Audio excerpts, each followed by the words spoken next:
جيش لا توضع أمامه خطوط حمر.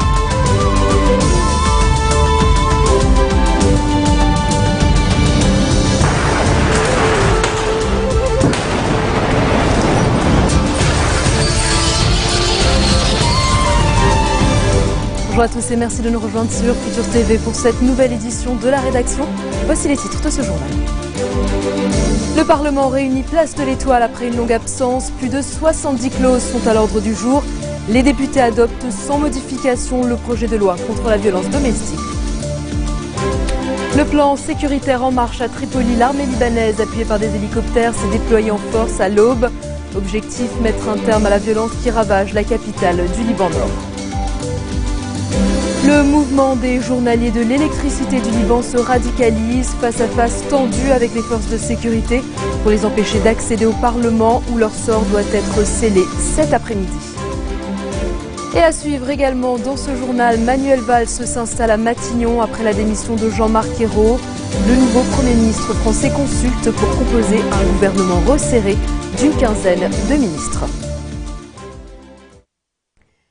C'est un face-à-face tendu qui a opposé ce matin les journaliers de l'électricité du Liban et les forces de sécurité près du Parlement, peu avant sa séance plénière, place de l'Étoile. Des échauffourées ont éclaté alors que des journaliers tentaient de franchir les barricades barrant la route vers le Parlement.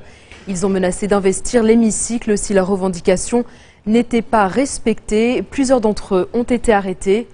Ils réclament toujours d'être cadrés. Ils avaient mené une série de mouvements de protestation en 2013 pour obtenir satisfaction sur ce plan. L'année dernière, un accord avait toutefois fini par être signé qui prévoyait l'organisation d'un concours à l'issue duquel des journaliers seraient cadrés. Les contractuels non retenus devaient être indemnisés. Mais aujourd'hui, les journaliers rejettent cette proposition de loi, notamment les conditions d'organisation du concours et le montant des indemnités. Et puis direction le Parlement qui s'est réuni ce matin en séance plénière après une longue absence. À l'ordre du jour, plus de 70 clauses, certaines d'une grande importance, alors que la grogne populaire et salariale s'installe au Liban. Une deuxième réunion est prévue à 17h. Et puis tout de suite, les détails avec Serge Berberi qui est sur place. Bonsoir Serge. Alors Serge, si on pouvait juste commencer par faire un point sur cette séance matinale du Parlement. Tout à fait, il faut le souligner, c'est la première séance parlementaire pour le gouvernement Salam depuis qu'elle a obtenu le vote de confiance justement au Parlement. Une séance, donc 70 clauses, plus de 70 clauses d'ordre notamment socio-économique sont à l'ordre du jour de ces deux séances. La séance matinale et bien sûr cette séance cet après-midi. Parmi les principaux sujets qui ont été évoqués en séance matinale, c'est bien sûr la libéralisation des contrats de location. La loi est passée ce matin. Elle prévoit notamment donc la libéralisation des contrats de location avec une augmentation de 5% pour les anciens locataires. On va en reparler tout à l'heure avec notre invité, Dr Ahmad Fatfat, député du Courant du Futur. Un projet qui a d'ailleurs provoqué la colère du comité pour le droit des locataires. À part ça, le Parlement ce matin a également adopté le projet de loi visant à protéger la femme contre la violence domestique. Un projet qui a été toutefois qui a soulevé beaucoup de critiques, notamment de l'ONG CAFA, car le texte du projet de loi s'applique à toute la famille sans mention explicite de la femme. Dr Fatfat nous expliquera pourquoi.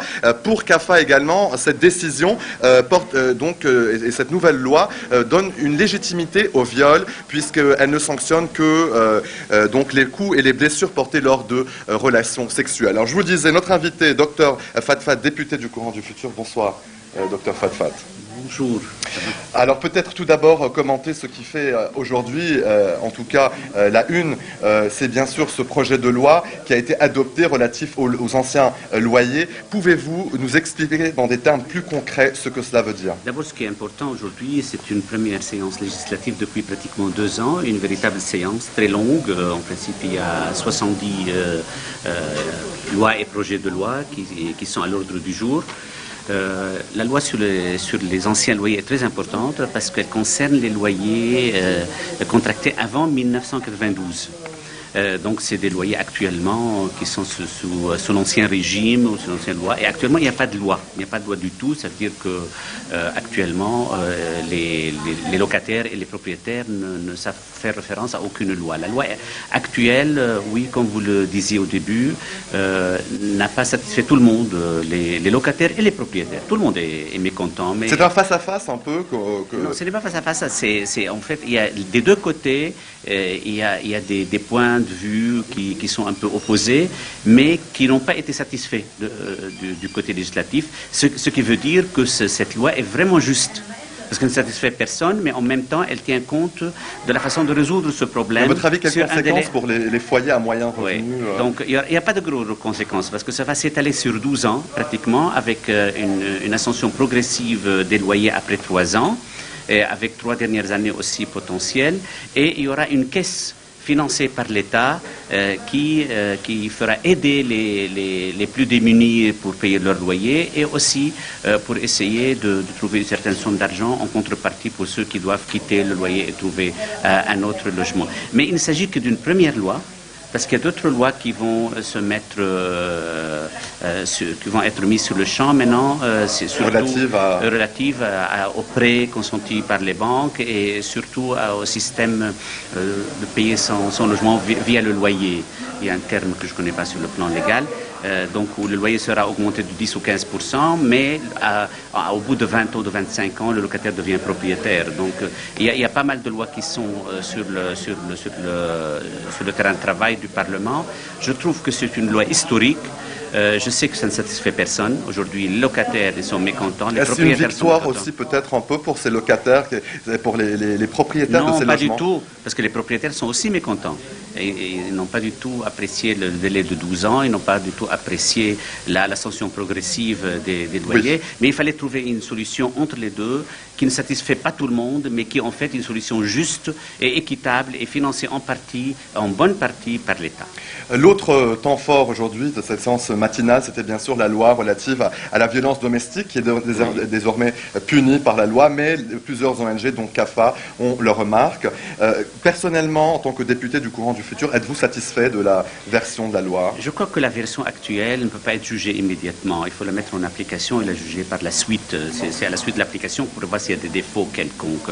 Le grand problème avec ces ONG, c'est qu'ils veulent que ce soit spécialisé dans le domaine de la femme et que ça ne concerne personne d'autre. Par exemple, ils refusent qu'il y ait des agressions familiales contre les hommes, pourtant ça existe.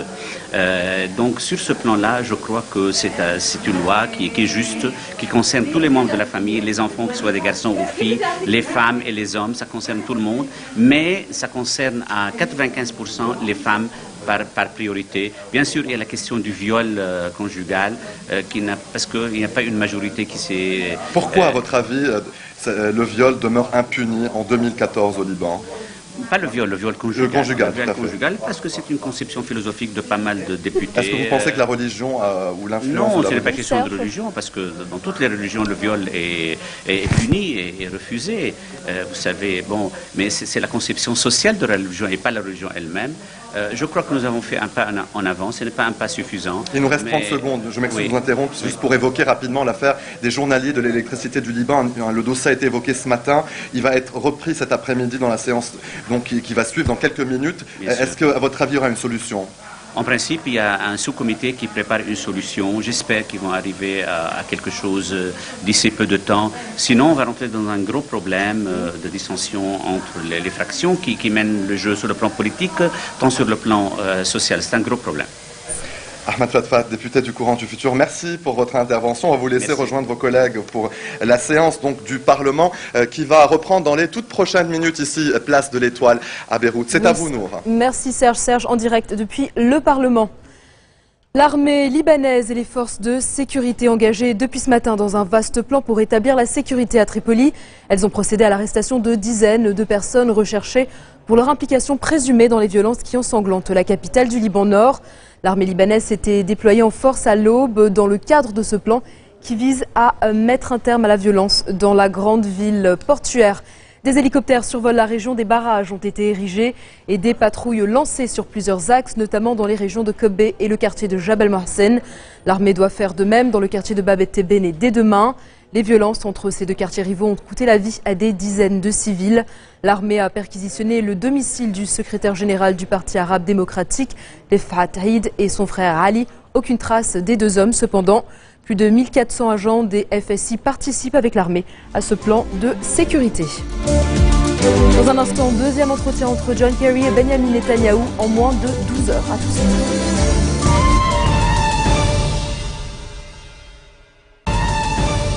Retour sur le plateau de l'info de Futur TV. Plus de 150 000 personnes ont été tuées depuis le début du conflit en Syrie en mars 2011. Selon ce nouveau bilan fourni par l'Observatoire syrien des droits de l'homme, on compte plus de 51 000 civils, parmi lesquels 8 000 enfants.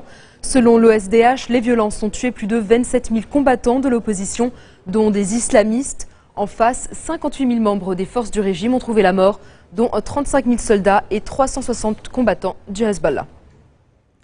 John Kerry a rencontré Benjamin Netanyahou pour la deuxième fois en moins de 12 heures dans le cadre des efforts pour éviter un effondrement des négociations israélo-palestiniennes. Le secrétaire d'État américain a interrompu sa tournée en Europe pour se rendre à Jérusalem, où il a rencontré séparément le Premier ministre israélien et le négociateur palestinien Saeb Erekat.